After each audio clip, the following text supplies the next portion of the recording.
Supreme court के पूर्व जज जस्टिस मार्कंडे काटजू ने गो हत्या पर संभावित प्रतिबंध के विरोध में उतर आए हैं। वो काटजू ने इस तरह के किसी भी प्रतिबंध को लोकतंत्र के खिलाफ करार दिया है। उन्होंने कहा है कि गो हत्या पर प्रतिबंध की मांग केवल राजनीतिक है। काटजू ने अपनी बात के समर्थन में 5 तर्क दिए हैं। क्या कहा है आपको दिखाते हैं। लिखा है कि दुनिया में ज्यादातर लोग गोमांस खाते हैं, क्या वो सब पापी हैं? गोमांस सस्ते प्रोटीन का अच्छा स्रोत है, ये जस्टिस काटजू लिखते हैं।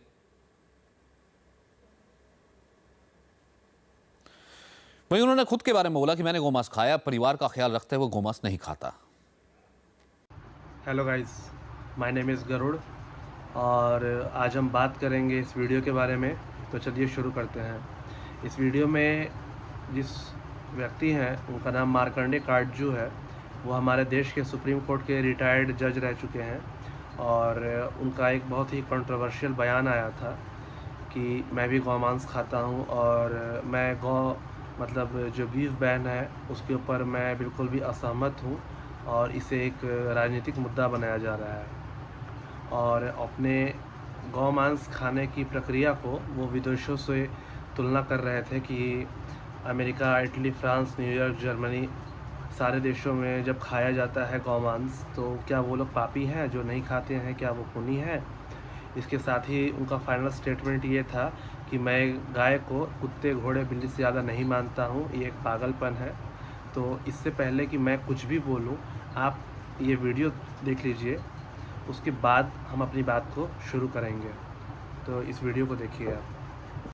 इंग्लैंड में कोई कल्चर है नहीं, मैं ऑफेंड नहीं करना चाहती हूँ, लेकिन एक्चुअली भारतीय कल्चर जो इतना ऐतिहासिक है, पौराणिक है, उसे कल्चर बोलते हैं। तेज़ रफ्तार से गुम हो रहा है। ब्रज की माटी में ये जो आस्तिकता है, जो हम तपस्या कह सकते, ये उसी के लिए आते हैं कि हमें ठाकुर जी के दर्शन हो और यही संस्कार और सनातन धर्म का महसूस हो, क्योंकि बाहर तो है नहीं कि इसे ना ठुकराएं। हमारा जो एंशिएंट कल्चर है, ये वैदिक कल्चर, उसका there's no comparison। अगर कोई पुलिस ऑफिसर हो या कोई आर्मी वाला हो तो गर्व से अपने सारे मेडल्स दिखाता है। क्यों? तो हम भगवान के हैं, ये उनका चिन्ह है, उनका मतलब हमने जो समर्पण किया है उनको, ये थोड़ा बस हम क्यों ना दिखाएं, गर्व से दिखाएं। रघुपति राघव राजा राम, पतित पावन सीताराम। प्रत्यक्षम किम प्रमाणम, प्रत्यक्ष को प्रमाण की आवश्यकता नहीं होती है। इसीलिए मैंने इस शॉर्ट क्लिप को अपने वीडियो में ऐड किया ताकि लोग मेरे वीडियो को देखने के बाद ये ना कह सकें कि ये इंसान अपने आप को ज़्यादा स्मार्ट दिखाने की कोशिश कर रहा है, ये इंसान एक ऐसे व्यक्ति की आलोचना कर रहा है जो हमारे देश के सुप्रीम कोर्ट के जज रह चुके हैं। ये शॉर्ट क्लिप इस बात का प्रमाण है कि चाहे आप प्रधानमंत्री हों, राष्ट्रपति हों, सुप्रीम कोर्ट के जज हों या किसी भी अन्य उच्च पद पर आसीन हों, अगर आप किसी भी बात को गलत तरीके से बोलते हैं या गलत बात को सही साबित करने का प्रयास करते हैं तो उससे वो गलत बात सही नहीं होगा। इसमें आप चाहे कितने भी ऊंचे पद पर आसीन क्यों ना हो। ये युवती एक ऐसे देश से बिलोंग करती है जिस देश ने भारत के ऊपर तकरीबन 90 सालों तक राज किया है। उसके बाद भी इस युवती ने अपने देश को, अपने धर्म को त्याग कर हमारे देश में आकर इस युवती का बसना, हमारे हिंदू सनातन धर्म का अनुसरण करना, उसे अपने जीवन में उतारना और उसी के धर्म पर, उसी के मार्ग पर आगे बढ़ना, इस बात का प्रमाण है कि हमारा हिंदू सनातन धर्म कितना प्रामाणिक और कितना पवित्र है। अब हम आते हैं मार्कंडे काटजू जी के द्वारा दिए गए कंट्रोवर्शियल बयान के ऊपर। हमें इस बात जब हम इस चीज़ को देखते हैं तो हमें इस बात से बड़ा दुख होता है कि आज के वक्त में जिस प्रकार वेस्टर्न कल्चर को हमारे देश में लोग अपना रहे हैं, इससे हमारे देश की संस्कृति पूर्णतः मतलब एक तरीके से देखा जाए तो ख़त्म होती जा रही है। चाहे आप उसे खान पीन के तौर पर लें, संस्कार के तौर पर लें, बातचीत के तौर पर लें, पहनाव ओढ़ाव के तौर पर लें, रिश्तेदारी के तौर पर लें, हर चीज़ में आज हमारे इंडियंस, हमारे भारतीय नागरिक जो हैं वो वेस्टर्न कल्चर को अपना रहे हैं।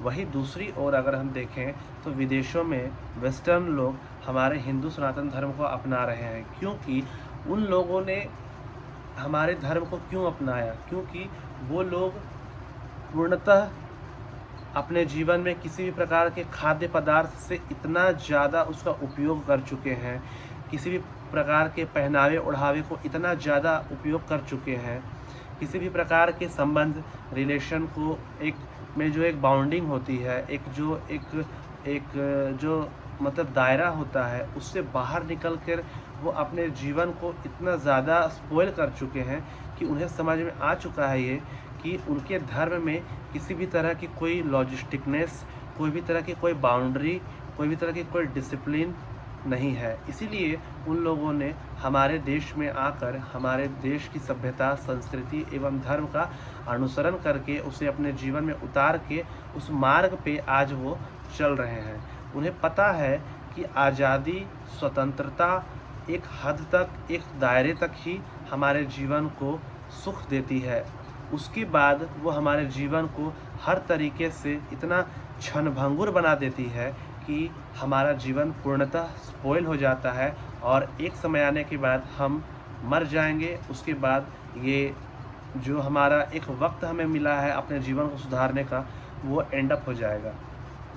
तो रही बात इस जो मुद्दे पर हम आते हैं गौ मांस की, तो हमारे हिंदू सनातन धर्म में वेदों एवं शास्त्रों में भी ये कहा गया है कि गौ को चारों युग में सबसे सर्वश्रेष्ठ और सबसे उच्च बताया गया है। गौ माता को त्रिदेवों एवं माता आदि पराशक्ति से भी उच्च बताया गया है, क्योंकि गौ माता जो है वो चारों युग, सतयुग, द्वापर, त्रेता, कलयुग में निस्वार्थ भाव के साथ चारों युगों में अपनी सेवा देती है। बदले में उनका कोई मांग नहीं होता है। वो हरी भरी घास या आप अगर उसे प्यार से एक रोटी भी खिला दें तो उसे खाकर वो अपना पेट भर लेती है और निस्वार्थ भाव के साथ उसे अपने मानव को कल्याण के लिए अपने वो दूध को इस तरीके से मतलब कि दान करती है जिससे बच्चे से लेकर बूढ़े तक का सबका पेट भरता है। इसीलिए गौ को जो है वो मतलब कि शिवलोक, जहाँ पर भगवान शिव का निवास है, उसके बाद विष्णु लोक जहाँ भगवान विष्णु का निवास है, उसके बाद ब्रह्मलोक जहाँ ब्रह्मदेव का निवास है, उसके ऊपर गौलोक का स्थान दिया गया है। यानी कि त्रिदेवों के लोकों से ऊपर, सबसे ऊपर जो है गौलोक का निवास दिया गया। उन्हें इतना सर्वश्रेष्ठ बताया गया है क्योंकि चारों युगों में वो निस्वार्थ भाव से अपनी सेवा करती हैं और बदले में उनकी तरफ से कोई मांग नहीं होती है। तो इसलिए हम अपने हिंदू सनातन धर्म में माता गौ की बहुत सम्मान करते हैं, उन्हें पूजते हैं, उन्हें माता के रूप में हम पुकारते हैं, उन्हें कभी कोई कष्ट न देने का वचन देते हैं। लेकिन जब हमारे देश के पढ़े लिखे बुद्धिजीवी उच्च पद पर आसीन लोगों के द्वारा इस प्रकार का वाहियात और इस प्रकार का चीप स्टेटमेंट जब आता है तो हमें इस बात से बहुत ही दुख पहुंचता है। हमारी धार्मिक भावनाएं इस प्रकार आहत होती हैं कि हम इस मुद्दे पर बिना बोले रह नहीं पाते हैं। अगर आपको मेरी बात सही लगा है, अगर आपको मेरी वीडियो अच्छी लगी है तो लाइक, शेयर, सब्सक्राइब करें।